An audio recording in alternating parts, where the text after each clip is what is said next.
This week, I want to learn to make semlor. If you're Swedish or otherwise Nordic, you might be wondering why I'd go to all that there, but if you're not, then you might never have heard of them, so here's an introduction.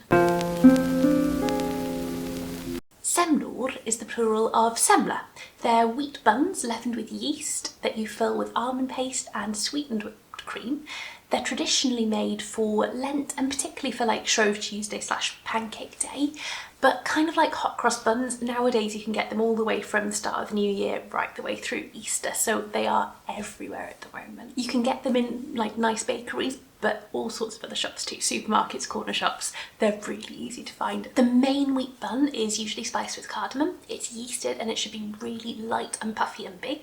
Then you cut the bun open and in the bottom of it is a sweet almond paste. Then you pile up some whipped cream and a lid goes on the top. Then it's dusted with powdered sugar so it looks pretty. That lid is great then for dipping into the cream.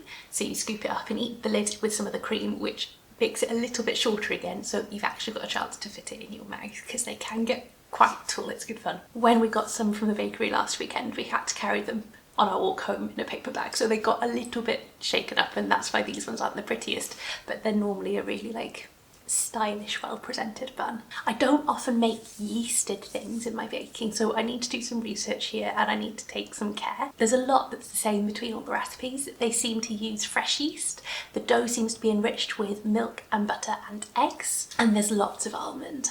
But some recipes ask for homemade almond paste versus some that use pre-made almond paste. I've ruled out making my almond paste from scratch because that's taking the effort up even higher. So we're going to buy some pre-made almond paste and find a recipe that lets me adapt it. I'm going to go with this recipe from Arla. Yes, that is the dairy company, because it seems A, to be not too big of a quantity, and B, to be not overly complex and to feel quite doable. I also really appreciate that it gives the flour measured in grams instead of Swedish style measuring by volume. I trust that quite a bit more because how compacted the flour is can make quite a big difference when you're measuring with deciliter scoops. Then time for a quick trip to the shops to get almonds, yeast, some other bits and bobs, and I'll show you what I get. The final ingredients list is full fat milk, some fresh yeast, wheat flour, eggs, cardamom, butter, just ordinary salted, granulated sugar, whipping cream, almond paste, whole almonds, and powdered sugar that goes on top. We need to warm up our milk just a little bit, so 1 deciliter, 2 deciliters. I'm just going to let that go on a medium heat for a little bit.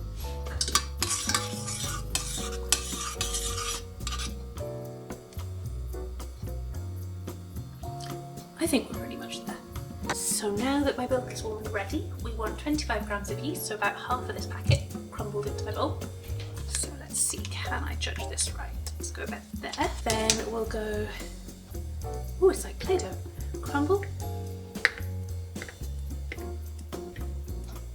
The smell is something.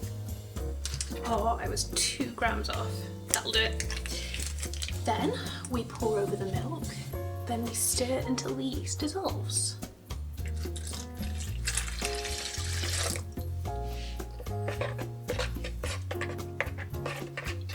Getting there, the milk's changing colour. Now we want 240 grams of the flour.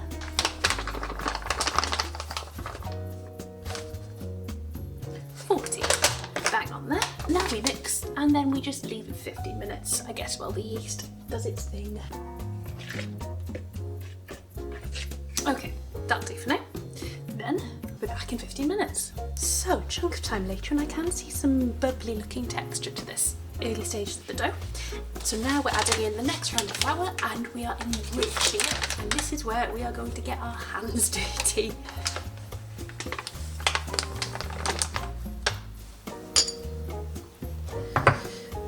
Can't be bothered measuring exactly, so a good couple of pinches will do. Then it's quite a lot of cardamom. It says a mark cleared, so it's a food spoon, and I'm just going to shake into this for rough, because I don't think I can go too far wrong with this cardamom.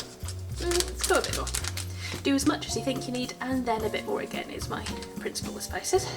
1 egg. I've pre-beaten this because we're not using a stand mixer.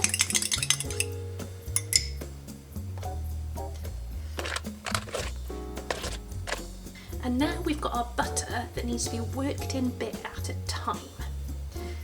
Thankfully, I have fairly cold hands, and so it shouldn't all go to goop. Oh, I almost forgot. We need our sugar before we go any further. So that's going to be 1 decilitre. About that. Now we want a total of 100 grams of butter. I hope the butter isn't too cold for this. First lump, 12 grams.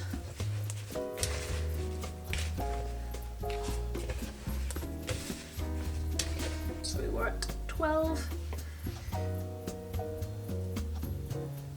Up to 28. I'm saying these numbers out loud in case my scale decides to turn itself off, because that would be a bit of a catastrophe when I didn't pre-weigh the whole 100 grams. Oh, I'm gonna have tired arms by the end of this. Then next lump.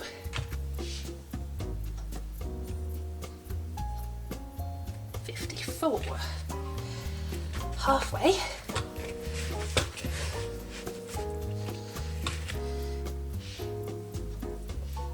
$78, nearly there. One last batch after this, I reckon.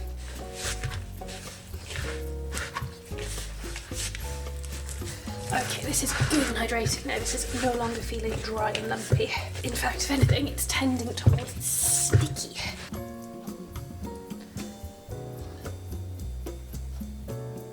$22 grams, we're up to 100 grams. We are reaching a truly unholy level of stickiness here. I think all the butter lumps are gone, so I think I'm going to do another 5 minutes maybe of kneading by hand until this is just a little smoother.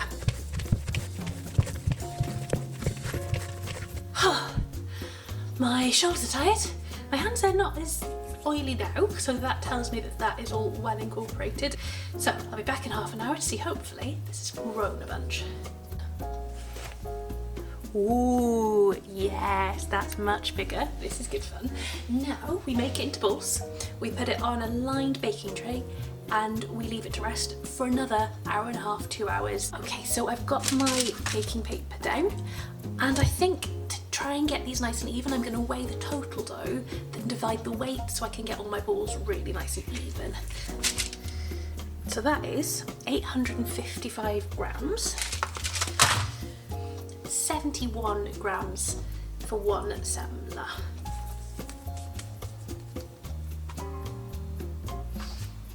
Okay, so I'm not good at estimating weight is what we're learning here.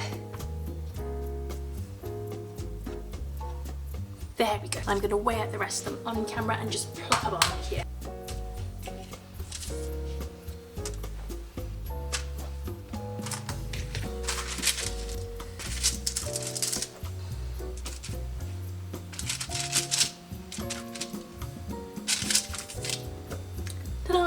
So it's been a bit under 2 hours, and I'd say these have risen a bit more. We are now going to put them in the oven, 210 degrees for 8 to 10 minutes. So while my oven heats up, I'm going to get an egg wash ready so that these have a lovely glazed top.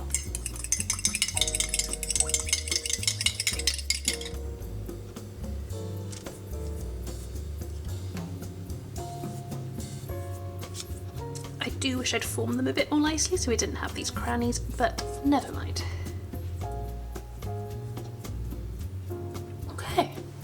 Those are nice and glossy and good to go. The oven isn't quite hot yet, so I guess I should do some of that tidying up I've been putting off. Okay, my oven has beeped now, so here we go.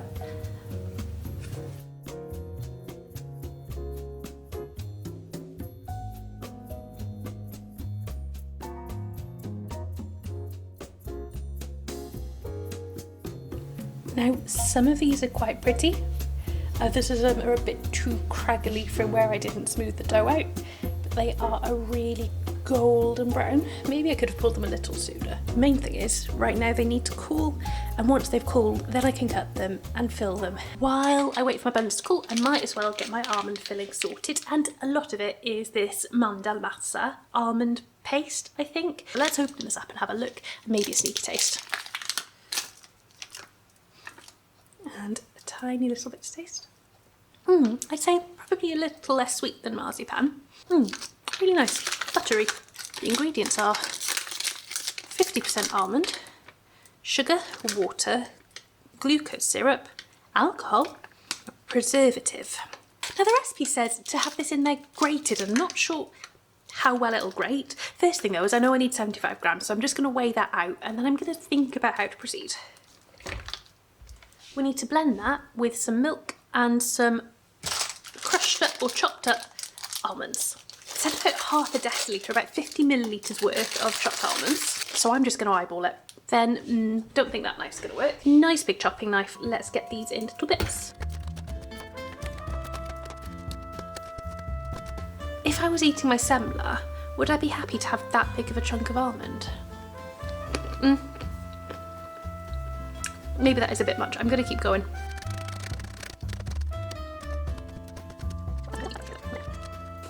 Now, how do I make that easier to mix? I guess I will just do a little rough chop through it. There we go, that's roughly chunked.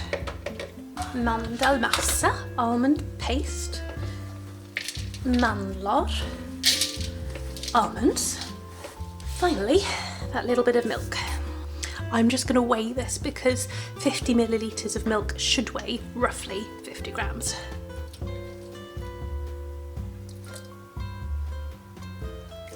And I think I'm going to mix with a fork here so it's more like mashing.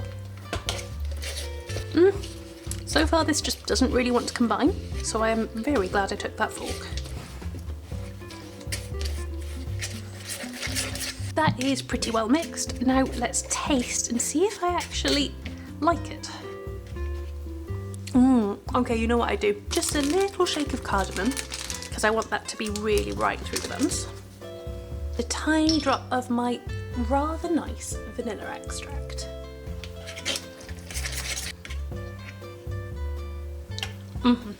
What I've decided is because we don't have guests coming for a few days and there's only 2 of us living here, I don't think we need 12 semlor all at once, so I'm going to bag up some of the buns, unfilled, uncut, so that they keep without going stale. I will fill some with this, then put the rest in Tupperware, and then we'll do whipped cream in batches as and when we want to eat them fresh. We'll cut off a lid.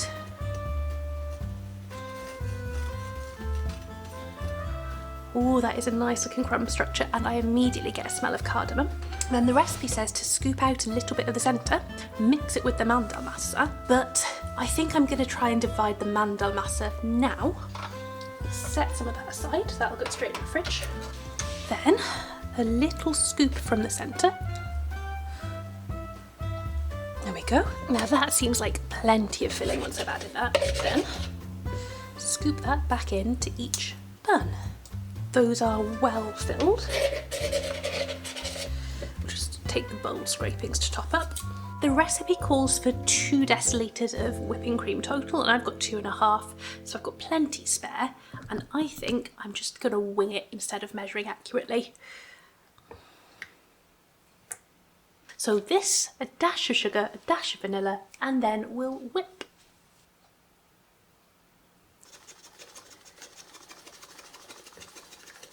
I'm going to do this part off camera because the cable for my whisk won't reach far enough to the countertop that I film on. Let's dollop this on. I hope I've made enough. I'm not sure, to be honest. Well, I think at least part of my problem is trying to do such a small amount of cream in such a big bowl. Each bun gets its lid, and ooh, that cream is just about holding. There we go. Now the only thing left is to eat them, but that needs to wait until Swedish Sambo gets home, because there is no way I'm eating my first ever homemade semlor without sharing with them. First taste of my first ever homemade semlor.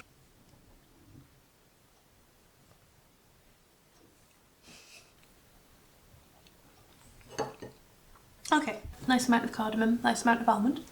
The buns are denser than I want. Probably could have done with more cream, but on the upside, I can fit it all in my mouth all at once, and that's a rare thing. So I'm back post-cooking. I really want to work out why my dough didn't rise as much as I wanted to. The buns were quite dense in the end. They didn't have the lightness, the puffiness, and I could kind of tell that after the second rise, after I'd formed them into buns. I also didn't shape them super nicely, so they were craggly and not the smooth, pretty tops normally, and I did overbake them just a little bit. They were a really nice colour, but normally they'd be a bit lighter than that. So I'm not sure what did that. I'm not sure if it was the room temperature. I don't think it was the milk temperature at the beginning, because there definitely was some action from that yeast. I could see the bubbliness in there. Maybe I didn't leave it long enough. Maybe I knocked out too much air when I formed the buns. Maybe I should just try a different recipe. I really don't work with yeast much, so if anybody spotted anything silly I did or any obvious things to try and improve it, I would love to hear. My flavour I was quite happy with. There was a good balance of almond and cardamom. It was sweet without being sickly. That was really nice. The cream was kind of hard to whip when I was using such a small quantity of it just to make 4 semlor. But I should have gone longer. I should have got it stiff and a bit more voluminous, and possibly just a bit more cream, because they didn't have the height that you'd expect, and you didn't need to use the lid to scoop up the cream. The way I put the cream on also wasn't super pretty, so I think the proper thing to do is use a piping tip, put your cream in a bag and pipe it on so it looks nice. I don't normally go to the effort with that kind of thing. I'm not a super stylish baker, but it would be kind of fun to see. It would be kind of fun if I could get mine looking like shop ones. After my first attempt, I have to say the bakeries win. They can definitely keep taking my money. It was a lot of effort, a lot of kneading. My shoulders had to work quite hard, and a lot of time waiting for it to proof. So a good project. I'm glad I did it. And it's not like I'd never do it again, but if I just want one for a weekend treat, then I'm for sure going to a bakery rather than making a whole big imperfect batch of 12. There will be more cooking content coming up. I've got another budget challenge coming up, so that won't be following a recipe making something nice. That'll be weird, creative, improvisatory cooking with whatever ingredients I end up with. And you can obviously check out my previous IKEA budget video where I bought lots of their cheapest products to try and get through a day. And if there are other Swedish recipes you'd like to see me do, give me some suggestions. I want to get more into this and learn about not just eating Swedish food, but the process behind it. Thanks for watching, folks.